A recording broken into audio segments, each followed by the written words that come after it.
Sure. Hey, everybody. Excited for today. I'm the founder of Selva Ventures, which is an emerging health and wellness focused investment firm. Our mission is to invest in brands that make their consumers' lives better.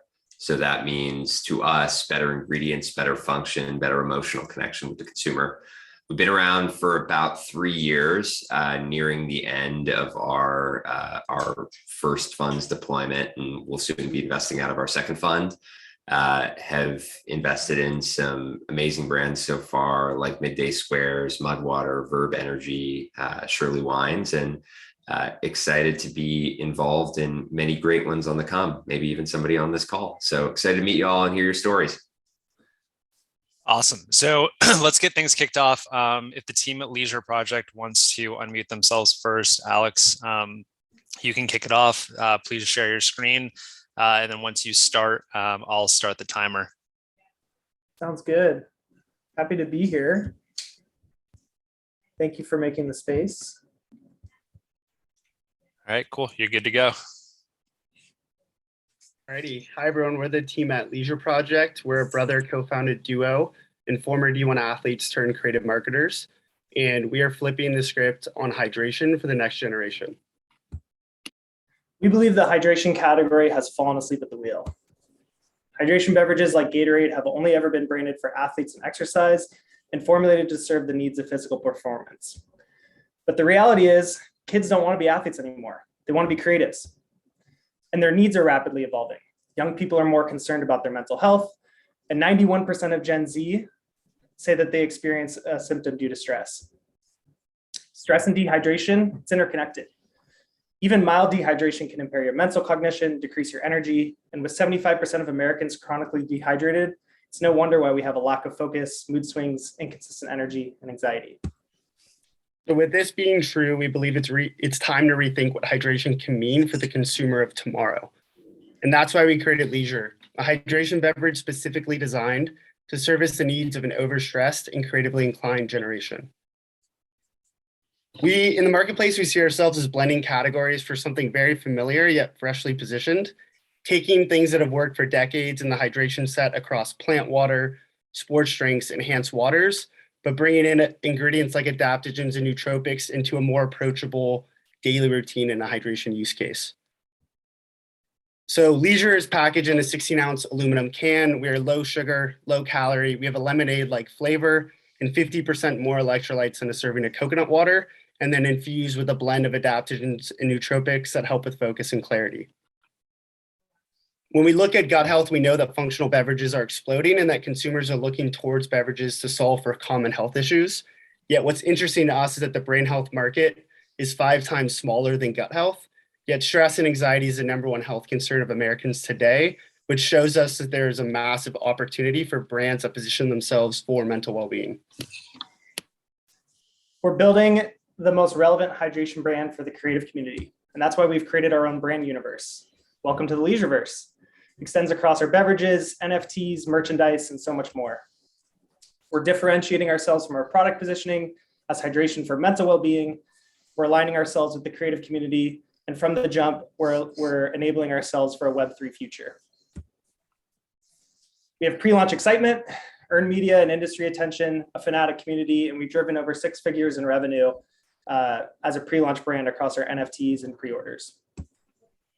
Our distribution plan starts in LA and SoCal in the natural channel and through creative workspaces and offices. From there, we're going to expand slowly to key metro hubs through the natural channel while testing instant needs and convenience, and then accelerating our growth through mass, convenience, and the conventional channel. Thank you. Awesome. Perfect timing too. Kiva, I'll let you take it with questions. Yeah. So I was really, first of all, great presentation and love the look and feel of the brand.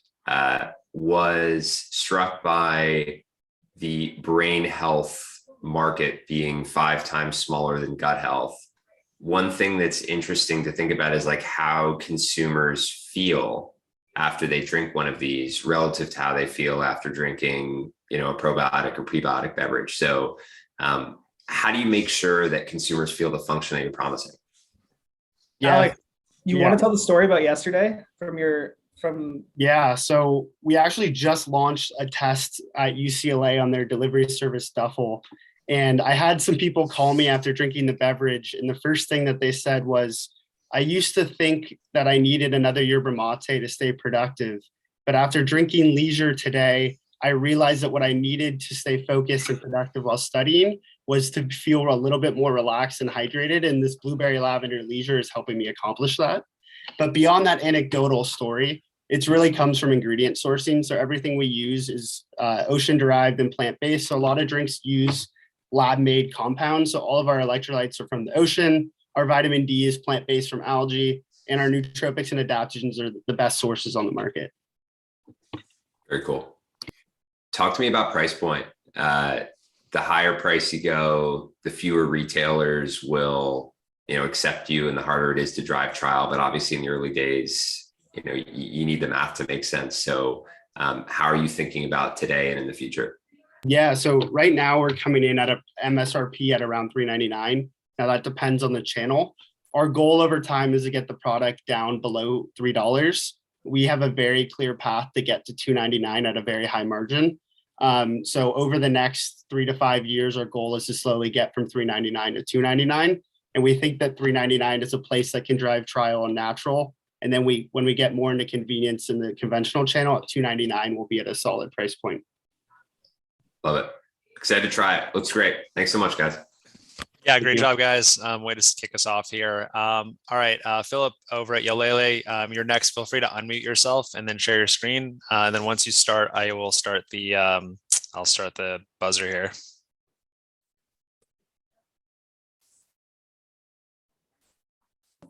Here we go, I'm unmuted.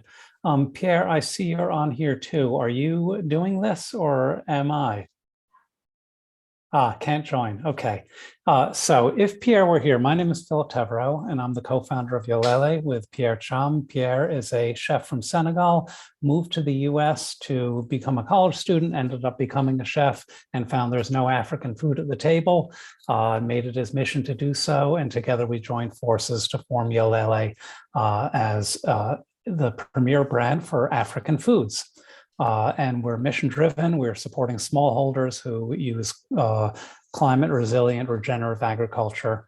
And we use their ingredients in finished goods and products that have wide appeal.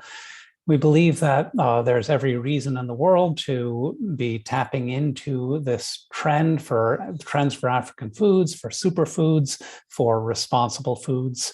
You'll see that all over the place here. And our fundamental first ingredient is called fonio. Ancient grain, gluten-free, cooks in 5 minutes, can be used in a million different ways. Any way you use grains. Our business model is CPG. Here in the US, we started with fonio, expanded to fonio peel-offs, now fonio chips, which are really taking over our business. During the pandemic, we've grown very dramatically, national distribution at Whole Foods. We're at Target, just recently got into Meijer. We invest heavily in visibility, and our D2C business is also quite strong. The chips now rolling out mainly in the Northeast, but at Erewhon in Southern California, Central Market in Texas, about to be in Pacific Northwest. Pretty solid distribution. We had a rollicking food service business prior to the pandemic. We look forward to it coming back, and in particular with chips, where we see enormous opportunities in food service at colleges, universities, corporate dining. We've gotten a lot of recognition for what we're doing because of the mission, livelihoods from sustainable agriculture. And we are actually integrated at the source with farmers, a network of 20,000 to 30,000 now growing women who grow fonio for us under contract. We have a joint venture in which we are processing fonio because there is no current valid viable supplier for food safe impact scale of fonio production. And so we have a joint venture in West Africa to do that with existing agro-processors. We're raising funds to grow our business, building out the team, really just growing the business. And we see a lot of opportunity for products made from fonio and products made from other ingredients that we are working towards. Good teams so far. There's more in West Africa. And I think that's it. Thank you. Thanks, Philip. Yeah, I'm sorry for not having been here. Unfortunately, I'm still stuck in traffic, emergency. But I think Philip covered it all up, and I really appreciate the platform. Thank you. All right, thanks, Philip. If you can just unshare your screen, that'd be great. Kiva, happy to have you take over with any questions you might have. Yeah, great presentation. I was not familiar with fonio before. How common is the modern Whole Foods or Target consumer knowing about your products and flavors, and what is driving the excitement from retailers and the trial from consumers? So we're in Whole Foods nationally, we're in Target, so we're in a lot of stores. We perform pretty well there. We look at SPINS data, and not only is our distribution increasing, but our velocity is always increasing. We're just steadily in the green. We make people aware through in-store visibility. A lot of our effort is directed in that area. Back in the day, we had demos. We'll be doing demos again. And we're very active in social media. And primarily, we get a lot of earned media attention, and that really drives a lot of our trade. Interesting. What's the nutritional difference between your chips and grains versus what else is out there on the market? So fonio is a pretty good, I guess the nutritional profile of fonio is similar to that of quinoa. Okay. It's not quite as high in protein, but this protein composition, amino acids, strong in methionine and cysteine, which are deficient in most grains, and they're responsible for cellular growth, shiny nails and hair and stuff like that, and skin. And our chips are basically wholesome. They are gluten-free. There's no very strong nutritional advantage, but they are wholesome, simple composition chips. Love it. Love the mission. Congrats. Thank you. Great progress. Thank you. Thank you. All right, nice work, Philip. So next is going to be April. If you want to mute yourself from Cheeky and share your screen, and I'll kick it off once you start.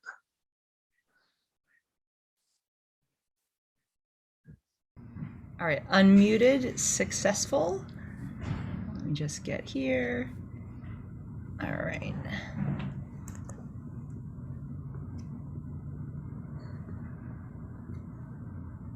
Okay. All right, can you see my screen? Yep. Okay, wonderful. Okay, so thank you so much for making this happen, Cameron. My name is April Wachtel, and I'm the founder and CEO of Cheeky. We do premium syrups and juices for the home and bar. And so if you have ever felt anxious about hosting friends for a dinner party or family for the holidays, you are not alone. This is very, very, very common. In a recent British survey, half of the respondents said that hosting a dinner party was more stressful than going to work, and a quarter of the respondents said it was more stressful than being interviewed for a job. So this is super common. As a 25-year veteran of the food, beverage, and hospitality industry, I have seen this firsthand numerous times. And I've bartended for many years. I've taught over 5,000 students how to make cocktails, and I've worked with some of the world's largest spirits companies in educational and strategic capacities. And so what I have learned in this time is that people see hospitality as an extension of themselves, and fundamentally they want to offer the best to their friends and family. So taking a little bit of a step back and thinking about the context a little bit of the beverage industry, in the United States, the spirits market alone is $75 to $80 billion. And that's, again, annual US only. 30% of those sales occur in what is called the on-premise, so bars, restaurants, hotels, etc., where somebody makes you a drink. And that is, in fact, where spirits companies recruit their new consumers with cocktails. That means that 70% of sales in the US spirits industry occur in the home, where consumers really struggle making cocktails. So they want to be great hosts, and then they also struggle doing so. So I don't know if you're seeing what I'm seeing, but on one hand, we've got consumers who want to be better hosts. We have spirits companies, on the other hand, who want people to be able to make better drinks. And I think that is the question is it possible to make cocktails accessible to the consumer in the home? And if so, how do you do it? So I think the answer is to equip them with the same ingredients found behind bars, and that is what we've done with Cheeky. As you see here, we've got the professional bar syrups and juices on the left. We've got Cheeky's products on the right, and that is what we're doing. Is we are replicating the essential syrups and juices found behind bars and making them shelf stable for the home. As I mentioned before, consumers don't want to be mixologists; they want to be better hosts, and we're here to help them do so. So they're essential to all of the top cocktails in the world. You can make thousands of cocktails with our ingredients. They're all natural and they're shelf stable, as I had mentioned before. So we launched in 2020. We've gotten some amazing early traction. We're 50% closed, raising our seed round, and we're looking for additional strategic investors to help us become the go-to premium drink solution for entertaining in the home. And that is it. Thank you so much for your time. Thanks so much, April. If you just want to unshare your screen, and then Kiva, you can take it over with a few questions. Very cool. I love cocktails and I'm terrible at making them. So I'm definitely going to be a consumer. Help me understand, is this a like margarita mix in a bottle, or is this 3 components of a margarita that each have Cheeky on them that you put together to make a margarita? Yeah, so they're separate. So what we're doing, half of our line is they're exact replicas of the core essential syrups and juices found behind cocktail bars globally. This is a standard globally. The other half are thoughtful hacks for really popular high demand cocktails. The penicillin, poised to be the new margarita, obviously the cosmopolitan, the espresso martini, where we are enabling consumers to make cocktails more conveniently, more quickly, and without all of the labor and prep that typically goes into it. And help me understand how to reach the consumer, knowing that, you know, a consumer can go to a retailer and, you know, look up the ingredients of a margarita and buy, you know, full-size versions of each of these. How do you break through as their solution to this? So the major one is we have very deep relationships within the spirits industry. So for example, we did a partnership with Don Julio where they purchased products from us directly, put it into distribution into the on-premise in Chicago. And I think that that is one of the factors that makes us very unique in this space, is that we help these companies that have their own initiatives and their own needs for their own products. We help them show their products better. Yeah, that makes sense. The Don Julio box looks really cool. Partnerships like that go a long way. So impressive that you've gotten that happening so early. Thank you. Excited to try it. You got it. Thanks. All right, nice job, April. Paul over at Fablish, you are next. If you want to unmute yourself and share your screen. Hey, Cameron. How's it going, man? Good. Great, right. Great pace from everybody so far. Looks like we're right on time, so appreciate it. All right, you can see the screen? Yep, you're good. Awesome. So we should always be smiling when we read ingredient labels and not scratching our heads. Although there has been such a big push towards better for you foods, there's still an incredible amount of junk in our foods. And this is even true in the plant-based market. Vegan products tend to be highly processed, lab engineered, and just straight up junky. So unfortunately, our food system is broken, and that's what Fablish is here to solve. Thanks to the magic of chickpeas and its byproduct aquafaba, we make the cleanest, most delicious dips and veggie bites on the market. We're not the only ones who think so. Since launching, our sales have more than tripled every year. So our founder, Jess, is a natural food chef, a winner on the Food Network, and it all started with a life-changing health journey where she learned that food is medicine and that her kitchen is her pharmacy. So we're all about clean, best for you foods. All of our products are plant-based, organic, gluten-free, allergen-friendly, and made with the freshest and simplest ingredients. Most importantly, flavor that will bring life to your kitchen. We check all the boxes. Pretty Fablish. So chickpeas and aquafaba. Aquafaba, it's the water from boiling chickpeas, which is enriched with strands of proteins and starches. It whips up beautifully and serves as an excellent egg white alternative. We upcycle this water to make our smooth and creamy dips, which our customers rave about. Forget eggs, dairy, soy, or other allergens. There's a huge opportunity for aquafaba to shine.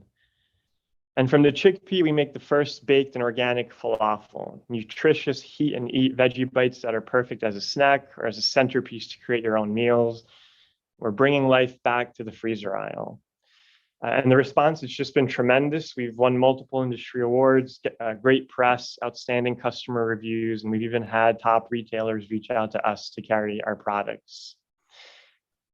During COVID, we seized the moment to successfully grow D2C, and since 2021, retail has really led the growth with accounts such as Hungry Root and Fresh Direct. This year, we're launching with Wegmans, among some other amazing accounts. And although natural is our current focus, our products are so good that we will be competing with conventional. We have an incredible management team, an amazing set of advisors and investors, all industry veterans. And most of all, we're ready to scale. We have a dedicated facility with new equipment and a motivated, dedicated team behind this. We're currently raising $750 on a note to support our new account growth, and we anticipate our first priced round in early 2023. And it doesn't end with our dips and falafel. Jess is a creative powerhouse with an innovation pipeline to transform the condiments and frozen categories. We're going to become the leader of cleaner, best for you foods that will appeal to all. And we want to show the world what real food is. Thank you.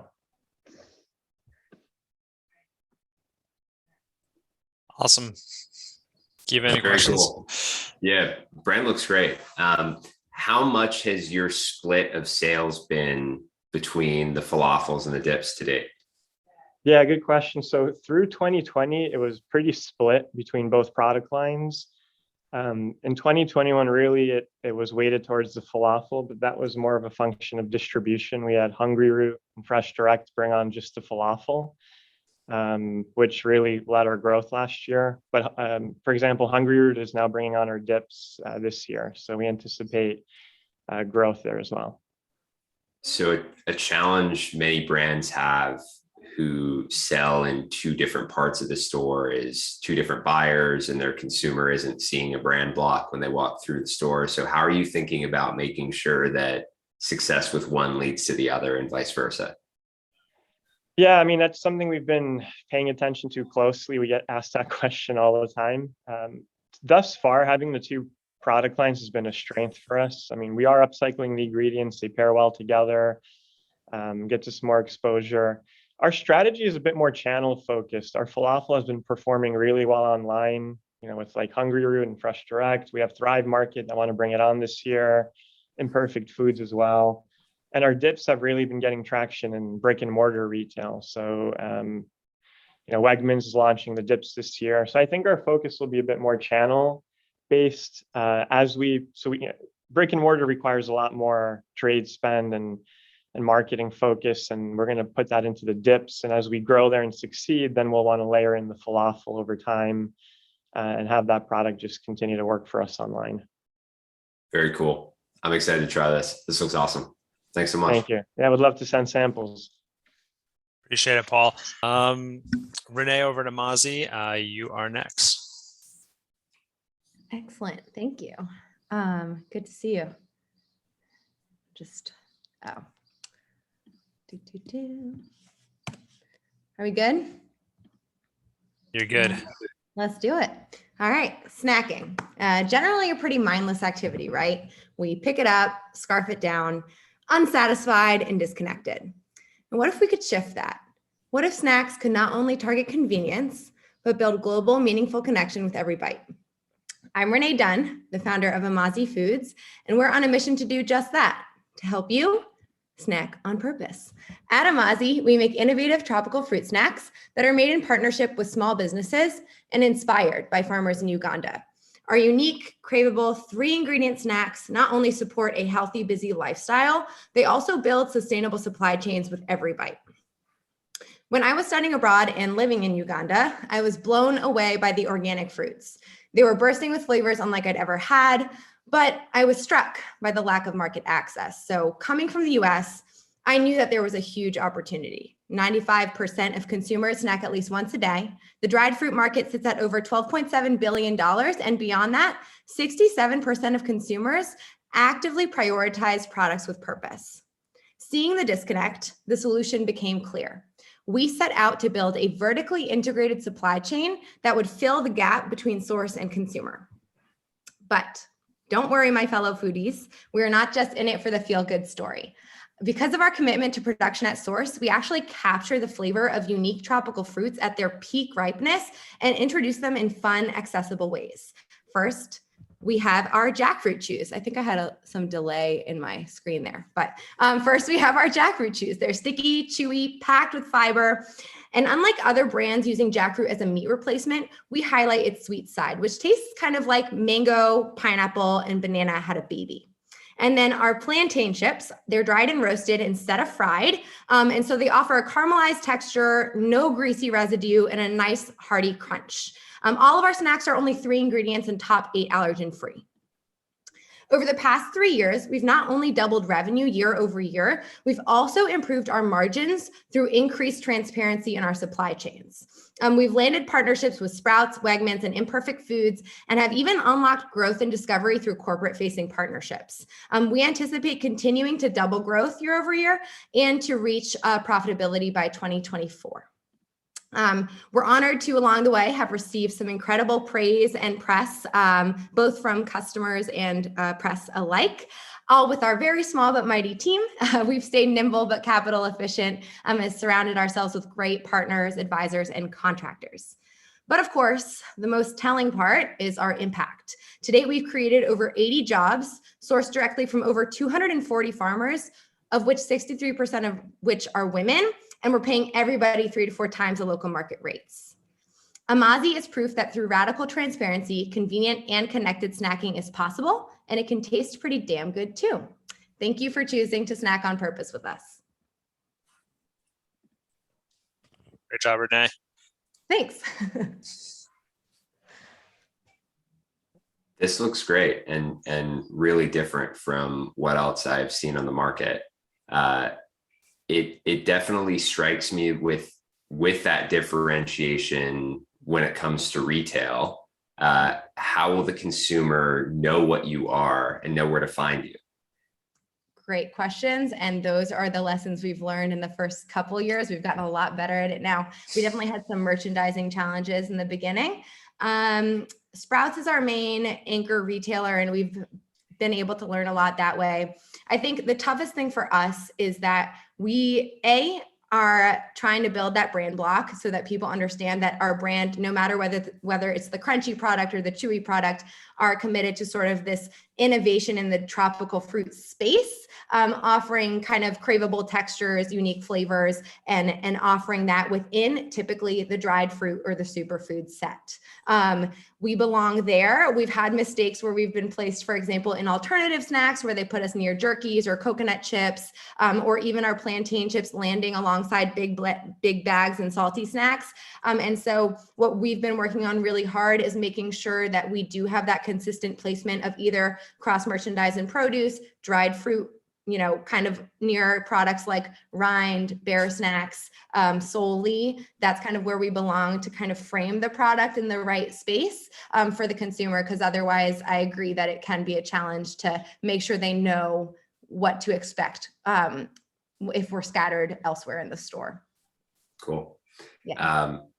I similarly love the mission and impact. One of the hardest things is to find a way to tell that story, especially when your business becomes less and less D2C.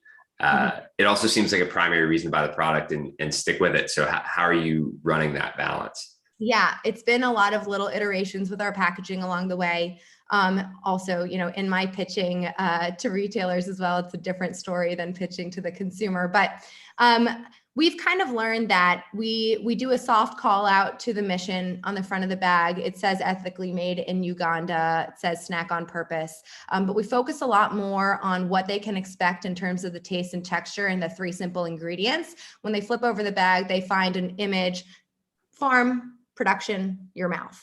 basically. Tell us a story really short, and then we bring them in further to engage through, of course, our email marketing and other channels as well. I've just personally found that the more that we can frame it as, when you flip it over, you see 3 simple ingredients, you see the health benefits, and then you see these image call outs, that is more of a selling point for us. Whereas in the past, we had like a paragraph long description about our story and why it's so important that we do what we do. And, I think, as we all know, with the quick attention span in retail, it is definitely an edge in a conversation with a buyer where they might be looking for a little differentiator, but to the casual consumer walking by, it's not going to be the selling point, at least on that first go, as you said. So definitely been leaning more on why would they want us from this set, and then from there pulling them in with little snippets and building that loyalty from there, hopefully. I like it. Thanks. Great job. Thank you. Thank you so much. Thanks, Renee. Jarrett, you're up next if you want to unmute yourself and share your screen.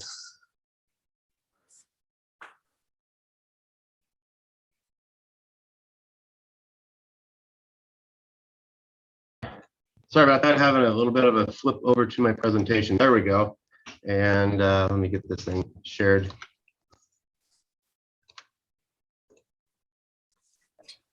Yep. And then whenever you start, I'll start the time. Okay, you see the full screen, or is it? No, you're good with that. You can just move it. Okay, I can flip it around, but anyway, here we go. That's better. So, hi there, I'm Jarrett Pfluger with Pfluger's Bacon, based up here in Sonoma County. I have been in the industry for about 13 years, being a sommelier and in the wine industry as well. And I founded Gone Nahar, the bacon company, S Corp, back in 2015. I am the probably only Jewish bacon maker that you know. So yes, it's Jewish, not kosher. And so for Sonoma County, where I come from, it's very competitive to be in this industry. And I started making bacon a while ago just as a whim, with my uncle being the one who influenced me at his restaurant doing it, also a Jewish bacon maker. So we offer many different items, obviously sliced bacon, but we also have ground bacon, which I'll get to. And our services cover across the country with shipping. We have subscriptions coming, local delivery. Those are the basics of what we're doing. But for me, the problem was, and Prop 12 was the crux of the issue, there was no such thing as really humanely raised animals in California. And we're meeting that opportunity right now with Prop 12 regulation, and we've been doing that since 2020. So we're meeting the needs of the Californians with the humanely raised product, and we are at the right place at the right time. And so the unique features that we have, besides being award-winning and a really bad photo there, I apologize for this, we have tons and tons of awards, gold medals, best of show. Our products are adaptive. We can make just about anything, which includes ground bacon, and I wish you could see this better. Ground bacon is the new product that we're coming out with.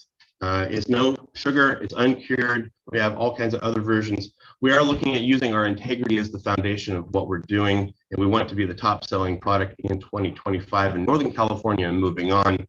We are going for the healthier and accessibility and expandable for the market that needs a healthier product of bacon. 15% growth is expected by 2025 in California alone, and we are getting impact across the areas of Northern California in many different areas.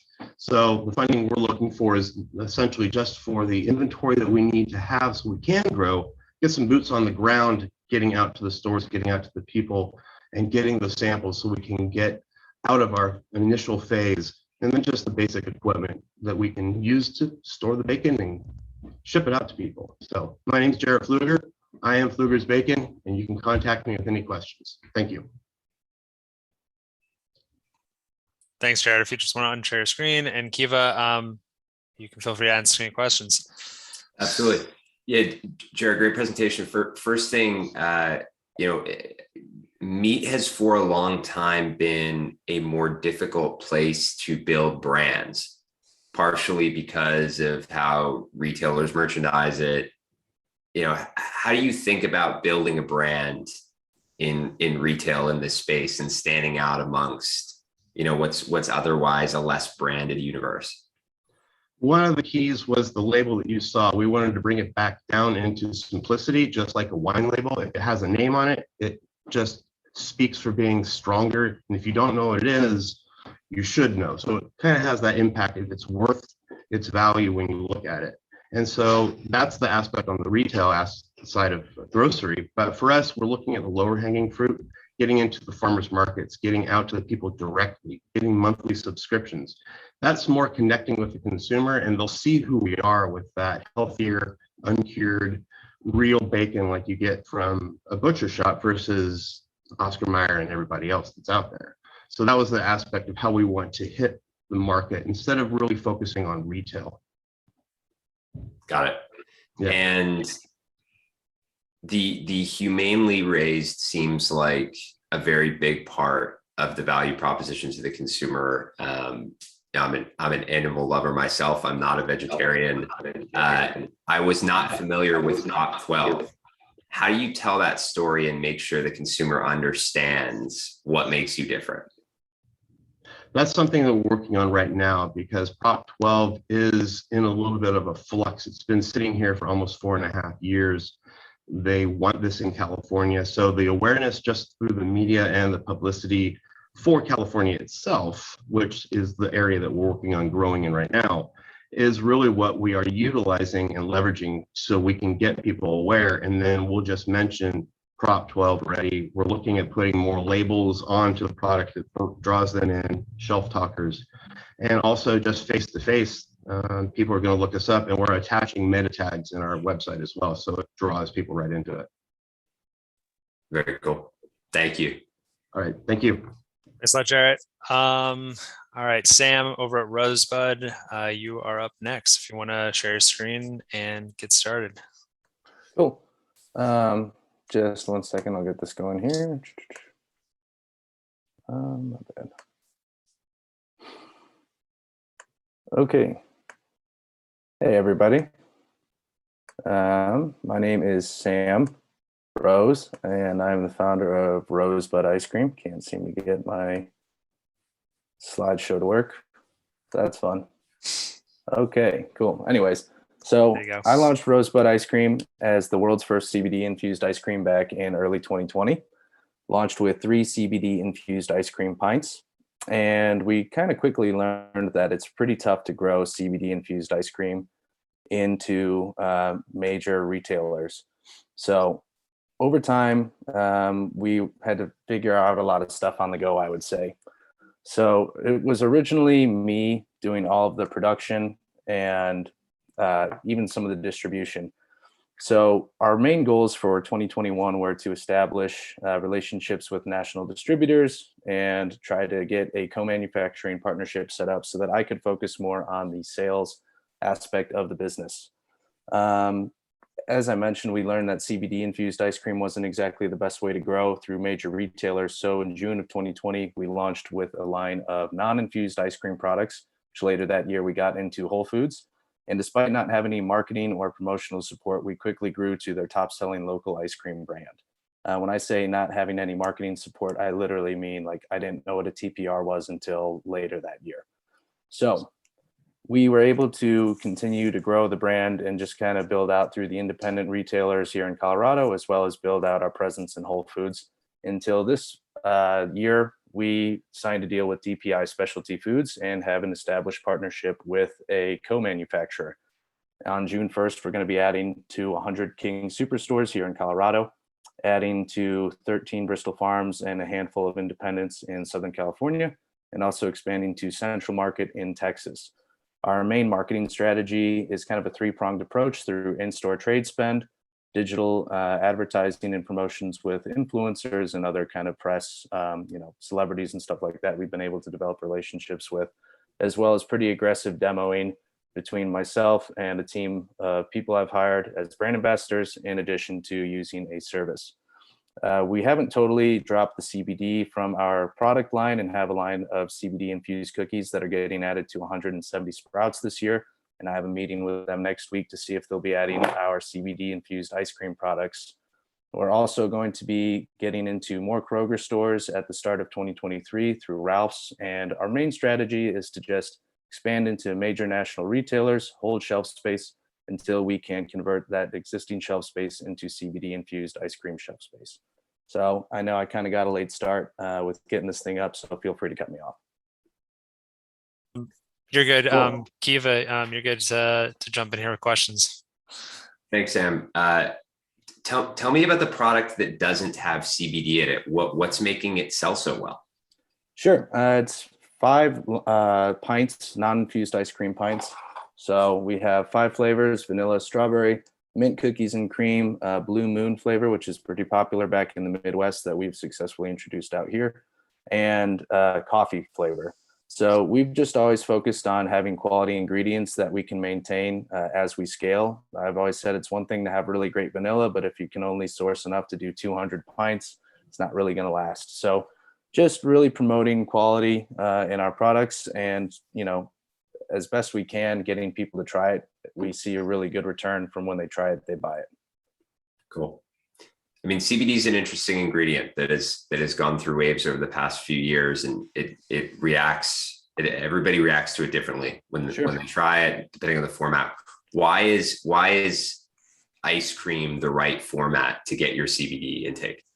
Yeah, our whole thing is about elevating the ice cream experience. That's kind of what we founded the whole business on. You don't need ice cream first thing in the morning when you're having your coffee. It's not like you eat it to get up and go to work. So CBD, for me, has had a very calming effect, and but based on kind of the feedback we've got from all the people who enjoy it, whether they're athletes or just looking to unwind after a long day, a lot of people use ice cream as a comfort food as it is. So this just kind of takes that to the next level. Cool. Thank you. Appreciate it. Thanks a lot, Sam. Paul over at Freshly, you are up next if you want to share your screen and get started. Fantastic. Yep. Give me 1 second and I will get that going here. Let me know when you all see my screen. Yep, you're good to go. So my name is Paul. I'm the founder of Freshly. We are a premium cocktail brand. I used to live in San Francisco. I just moved here to Atlanta to join my co-founders and build it from here. Prior to 2020, I was just sitting at home writing a bunch of cocktails. Pandemic hit and sent out a random tweet on June 3rd, which was that, hey, I just had Prosecco with vodka and I don't know where I'm at in my house. People thought it was funny. The tweet went viral. The interesting thing then that really happened there, though, was a lot of people were telling me what they're drinking at home. One, they don't enjoy having to make a drink and dress it up. 2, they want something that can be delivered to their home. But importantly, they want something that they know exactly where the ingredients are coming from. To me, that scales. So from that point on, what I did was did a little bit of data mining. So I took all that data, went to TikTok, Twitter, Instagram, Pinterest to one, understand what people were searching for, what they're posting, to truly understand what is happening in this space. And out of that came Freshly. So we decided to build a cocktail in can. Think of it as a cocktail that you get at a fancy rooftop bar or maybe at Soho House, because you're not there for margarita or Mai Tai. If you're there for that, that's perfectly fine. So that's what we're building. Here are a few comments that we saw during that interaction. We're in a new era of cocktail drinkers, and most of them just want a better choice for them. They want to drink less, but they want to give up being social, but also want a quality night of sleep if you're like me. I think above the age of 30, it's really hard to digest anything fermented. So that is why we decided to build Freshly. Our solution right now is using real ingredients, making it drinkable, and of course, making it very elevated as a focus brand. And so if you look at Bay Lemonade as an example, we use 15-year-old bourbon, and also we source our rum from Haiti, just to make sure that we're using real spirits and not any malted liquors. Moving on to the next slide. Give me 1 second here. Yeah. So at the moment, we have 2 SKUs that we're launching with, but we have a few in our Rolodex that we're looking to launch in the summer. The reason why we wanted to launch with 2 flavors, so just make sure that we understand the space a lot more better and continue to scale and avoid any potential supply chain issues. So one of the SKUs that we have now is with built with bourbon and a few other enhanced flavors to make sure that it meets bar quality and also consumers are going to love and continue to purchase it. We also have the rum-based cocktail. One thing that I want to mention is both cocktails are 152 calories. If you look at the market, it's packed with a bunch of seltzers, typically used in multi-liquor, but our cocktail is only 152, which is something I'm very, very proud of. Also, it is plant-based. We use no artificial flavors, gluten-free, and also non-GMO.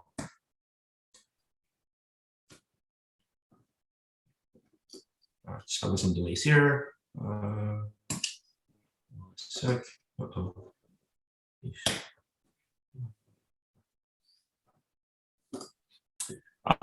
Our team currently consists of people that worked at places like Ampla, Settle, Twitter, and also have an experience in tech. I come from building go-to-market teams in addition to scaling customer success teams. So we have extreme confidence in building this brand. One of the things that we've been really focused on is doing the bottoms-up approach, essentially making sure that we skip the retail lines and really build the brand awareness before getting into retail. So at the moment, we're launching in Soho House in July with 1 hotels, all of the properties in North America. Here in Atlanta, we are in a few boutique hotels, in addition to Atlanta Tech Village, which is the 5th largest co-working space in the country, and a few other local retailers. And just a few more seconds, Paul. Yeah, awesome. At the moment, we are looking to raise 1.25. We have 40% of this committed, which was led by a huge alcohol conglomerate based in New York. I'm not going to mention any names, but we have another 500K coming from that, and also looking to basically raise this vertically. So I'll pause here to see if you all have any questions. Thanks, Paul. I'm very excited about the world of healthier alcohol. What do you think that means to consumers? Could mean a lot of different things: sugar, calories, ingredients, et cetera. And how do you align with what the consumer is looking for? Absolutely. I think consumers just aren't looking for something that is highly Instagrammable anymore, right? They want something that they can put their personal brands behind. Hence why our cocktail is only 152 calories. I think the important thing here to note is, during the pandemic, my wife and I were pregnant. A lot of people were saying, hey, I don't want to have a hangover when I wake up. And so with Freshly, you can have 2 or 3 at a party and nobody's going to look at you funny. The important thing here, though, is also like the entire unboxing experience. So if you look at it, Freshly Can, it comes with a cocktail infusion kit, or styling kit that you can actually dress up at home and pretend you made it. Nobody's going to complain. But to answer your question more specifically, is just what consumers are looking for is something that is very intentional in the way ingredients are sourced, but also have a lot of truth behind where the ingredients are coming from and what they're putting into their bodies. What's your plan for going to market and navigating the challenges that can be 3-tier distribution? Absolutely, yeah. 3-tier is really tough. The space haven't really grown since the prohibition era. So at the moment, we're focused on about 40% direct to consumer and 60% on the omnichannel side.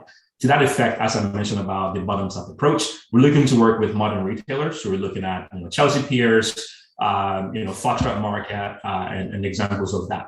The reason is you just don't know who's going to walk into these specific spaces. And then from that point on, we'll go into the big box stores once we've built the brand awareness. After working at Settle and Ampla, I've worked with a lot of CPG brands, and I know typically that's where brands go to collect dust. And we don't want to die on the shelf, so we just want to continuously build this and scale to more popularity before we're going to big box stores. Great. Thanks, Paul. Yeah, thank you. Awesome. And then I think we're going to wrap up here with Rusty over at Hello Water. So Rusty, if you want to share your screen, you can take it from here. And then if anybody wants to stay, I'm going to have like, oh, sorry, Rusty. If anyone wants to stay, continue to stay, I'm going to have like one kind of follow-up question for Kiva after as we wrap things up. So feel free to stay on. But Rusty, sorry to interrupt you there. You're good to go. No worries. Thanks for having me, Cameron. Nice to meet everyone. Congrats on everything you guys got going on. I love watching these and being inspired by everything you guys are doing. Congrats again. Welcome to Hello Water. So in 2017, I got stuck in a conversation on Twitter, and the conversation really was, I'm done with sugar, I'm done with Coke, I'm done with Pepsi, I'm done with alcohol, #Hello Water. So the conversation was already started that when we're not feeling healthy, we know the one thing we go back to is water, consuming more better products that have actual functionalities with water. And that inspired us to create Hello Water, water that works. My name is Rusty Jones. I'm Chief Strategy Officer and co-founder and dadpreneur at Hello Water, and we've been around since 2017. The problem that we see, we're Chicago based, and we understand that there's a big issue in health and wellness when it comes to not only our market, but markets around us.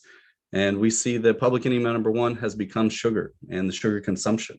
The data definitely points to children and adults are consuming more sugary beverage every day, but they're looking for alternatives. And we wanted to create that water next generation beverage portfolio that brings not only no compromise with zero sugar, low calories, and actual functionalities that create a better you throughout your daily life.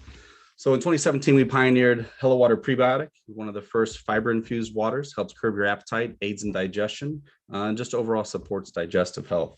We've got a 16-ounce bottle that provides 18% of your FDA recommended fiber intake, along with an alkaline product that is, for your everyday rapid hydration, for after yoga, during workouts.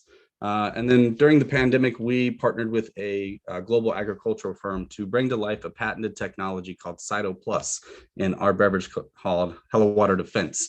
And what Cyto Plus does, it helps eliminate toxins from the body faster than anything else that's been on the market. More information on that if interested. Obviously, water, we're in a beverage world or a CPG world. So the beverage market in the three category that we are playing in, they're all growing and moving. Again, you see fiber waters is growing at a 34%, alkalines up there, along with immune health supplements. As most of us are doing, strategically scaling with focus. We are proud partners of Target and Central Market, Stop and Shop Giant, and here in June, we will actually have our own QVC channel and launching a commercial with them. So that should be interesting and exciting. E-commerce, obviously, we all are playing the post-COVID game and building a new business pillar and driving more education and getting higher margins through the e-commerce world while driving trial and awareness to retail. So as you can see here, we have an 826 year-over-year growth the last couple of years in our e-commerce channel. And this has just really become a great place for us to launch our innovation, as we know it's really hard to get into retail, whether it's slotting or just getting in front of a buyer. So e-commerce has been a growing excitement for us at Hello Water. As we continue to strive to not only find new innovation, but also find margin and velocity opportunities, Hello Water is launching our Cyto Plus technology into powder sticks that you'll find on hellowater.com in the next 30 days. A few more seconds, Rusty. Yeah, and as you can see in Target and retail across the country, consumers are loving Hello Water, and this is what it looks like next to some of the global brands on the shelf. Again, my name is Rusty, Chief Strategy Officer. Look forward to sharing more and saying hello. Thanks, Rusty. Kiva, you're up. Nice displays. Thank you. Talk to me about educating the consumer on fiber and prebiotics. I have heard the pitch from a few folks. Obviously, Olipop and Poppy are making big waves right now. How are you telling the story and communicating that this is the function that the consumer needs instead of all of the others available out there? Yeah, I think the best part about prebiotic fiber is it's been around. You either know that you need it, but it probably has come with a connotation that, oh, I don't need it yet. And what we share with the buyers is there's a category and a functionality that's been stuck in the pharmacy aisle for decades that is a multi-billion-dollar category. And along with ourselves and Poppy and Olipop, we're bringing it to the center aisle and adding a more lifestyle value to prebiotic to where there's no compromise, there's no calories, there's limited calories, there's no sugar, and they're not chock full of carbs that you'll see a lot of fiber products or a lot of products that have fiber in, whether it's cereal or nutrition bars. So, and the education really just comes from it. Gut health has become a great conversation, and it's not so taboo anymore. People are willing to talk about what is in the gut, why the gut is so important to our overall health. and how products like Hello Water can help provide that health and wellness. Amazing. And then as you think about innovation, going into some of the functional SKUs like defense, going into the powder sticks, how do you balance the desire to go wide with, the kind of discipline to be focused? Yeah, the discipline really stays with our prebiotic. That's what got us here. That's what's driving 80% of our revenue. And the innovation part is really just utilizing HelloWater.com for that trial to see, hey, is this something that consumers want in a different package, in a different ready to drink option, or a different on the go option? And again, obviously, you own more of the margin, you own more of the conversation with HelloWater.com and your own e-commerce site than you do in retail. Obviously, we're all playing the retail game. It's not really our customer, to whereas on HelloWater.com, it is our customer, and it's more of that experience, that communication, and that journey that we can take them on with us, as opposed to, finding us every once in a while in or around their market in retail. Sure, makes sense. Thank you. Awesome. Thank you. Appreciate it. Thanks a lot, Rusty. Appreciate it. Thanks, everybody. Kiva, I know we have a few minutes here. Would love to just kind of know from you. Obviously, you hear a ton of pitches, and these are all people that are actively raising here in the near future. What do you usually see as the biggest kind of missteps or things that you see a lot of brands do in pitches or initial conversations that tend to hurt them with investors? And then what's kind of one kind of tip you can also provide them that, is really beneficial to their conversations with investors early on to kind of stand out, obviously in a really competitive space here? Yeah, I would say the first thing is many founders will pitch all investors the same way, regardless of the recognition of whether that investor has spoken to a bunch of their competitors or not. So if you pitch, a general angel or family office that is not, commonly looking at CPG businesses, you may look really, really different to them. And they may have some high level concerns on the concept of investing in a consumer products company in general. So in that situation, I would probably not be leaning so much into the nuance of why you're different, and actually spending a lot more time on why the kind of broader movement of emerging health and wellness brands can be so attractive, how, the capital efficiency and path to exit can, make this a really good investment for them coming in at an earlier stage. If you compare that to, a fund like ours, for example, that focuses only on health and wellness and only on consumer products, a lot of the nuance of differentiation is really the focus out of the gate, and being really tight on go-to-market strategy and channel dynamics is where we're going to want to spend time.